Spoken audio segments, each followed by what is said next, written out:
আসসালামু আলাইকুম। র্যান্ডম টক নিয়ে আমরা আবারও হাজির হয়ে গেলাম। র্যান্ডম টক মানে কি? ওই যে মাথার মধ্যে যা আসবে সে কথাগুলো বলা। তো কি নিয়ে কথা বলবো জানি না, চিন্তা করতে হবে। কি চিন্তা করবো? মাথার মধ্যে যা চিন্তা আসতেছে সেটাই তো বলবো, এটাই তো কথা। আচ্ছা, চিন্তা চিন্তা আমরা করতে পারি কিভাবে? চিন্তা করতে পারি, ব্রেন খাটায় চিন্তা করতে পারি, হ্যাঁ। এখন ব্রেন খাটানো মানে কি? ব্রেন আমরা খাটানো শিখছি কিভাবে? আচ্ছা, আমরা যদি সবসময় সবসময় যদি একটা চার দেয়ালের মধ্যে যদি বন্দি থাকতাম, তাহলে কি আমাদের চিন্তার জগৎ কি বাড়তো কখনো? মানে আমরা যদি কোনোদিনও আমাদের জন্মের পর থেকে যদি কোনোদিনও চার দেয়ালের বাইরে যদি না বের হতাম, জাস্ট একটা বদ্ধ জায়গায় থাকতাম, তাহলে আমাদের চিন্তা ভাবনাটা কেমন হতো? মানে আমরা কি চিনতাম, আমরা কি বুঝতাম? মানে এরকম কি কখনো চিন্তা করা হয়েছে যে আমরা কি তাহলে কি আদৌ চিন্তা করতে পারতাম? আমরা জাস্ট ভাষা, হয়তো আমরা আমরা জাস্ট ভাষা শিখেছি। ভাষা শিখে জাস্ট আমাদেরকে একটা বদ্ধ ঘরে আটকিয়ে রাখা হচ্ছে। প্রতিদিনের খাবার আমরা খাচ্ছি। আমরা হচ্ছে মানে বেঁচে থাকার জন্য খাবার প্রয়োজন, ওয়াশরুমের ব্যবস্থা আছে, গোসল করার ব্যবস্থা আছে। জাস্ট এই পার্টগুলো, আমরা বেসিক কাজগুলো করছি। কিন্তু বাহিরের জগতে আমরা যাচ্ছি না, পড়াশোনা করছি না, বা কোনো কিছুই আসলে করছি না, কোনো কিছুর অ্যাক্সেস আমাদের নাই। তখন আমাদের চিন্তা করার যেই অ্যাবিলিটি, এটা কি থাকতো? বা আমরা তখন চুপ করে থাকলে কি ভাবতাম? কারণ মানুষ কখনো চিন্তা ছাড়া থাকতে পারে না। মানুষ কিন্তু এরকম হয় না যে ভাবনাহীন ভাবে যাচ্ছে না। সবসময় একটা মানুষ কিছু না কিছু চিন্তা করতেই থাকে।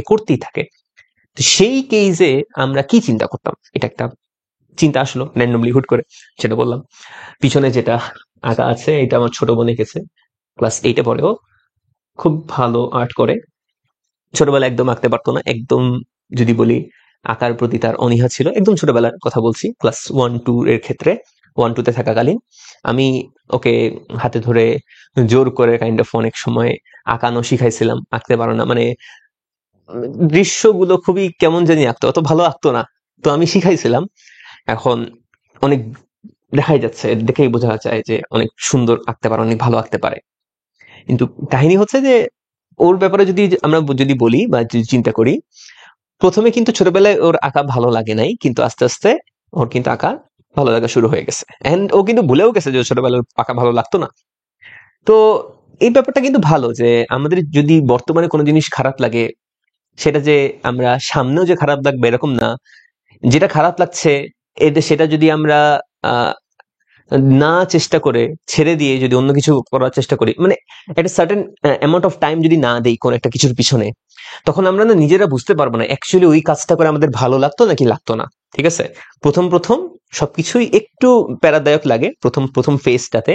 এখন ওই ফেজটা আমরা অতিক্রম করি না ইউজুয়ালি। এই যতক্ষণ পর্যন্ত খারাপ লাগতেছে, একটু খারাপ লাগছে, আচ্ছা করা করা অফ করে দিলাম, তাই না? তো বাট ওই যে এই খারাপ লাগার ফেজটা যখন পার হয়ে যায়, আমরা হচ্ছে বেসিক ফেজটা যখন পার করে ফেলবো, এই পারফেকশনিস্ট হওয়ার মেন্টালিটি আমাদেরকে অনেক কিছু করা থেকে আটকায় ফেলে। আমরা এই যে পারফেকশনিস্ট হওয়ার যখন চিন্তা করি, তখন নিজেদেরকে জাজ করে ফেলি, আচ্ছা এটা তো অনেক ভালো হচ্ছে না, ধুর বাদ দিই, করবো না আমি। তো এই মেন্টালিটি রাখা যাবে না। কাজ করতে করতে করতে করতে পারফেক্ট করা যায় কোনো কিছু। বুঝা গেছে? তো এতটুকুই থাকলো আমাদের এই ভিডিওটা। ইনশাল্লাহ আমি কোনো ভিডিওতে দেখা হবে। আসসালামু আলাইকুম।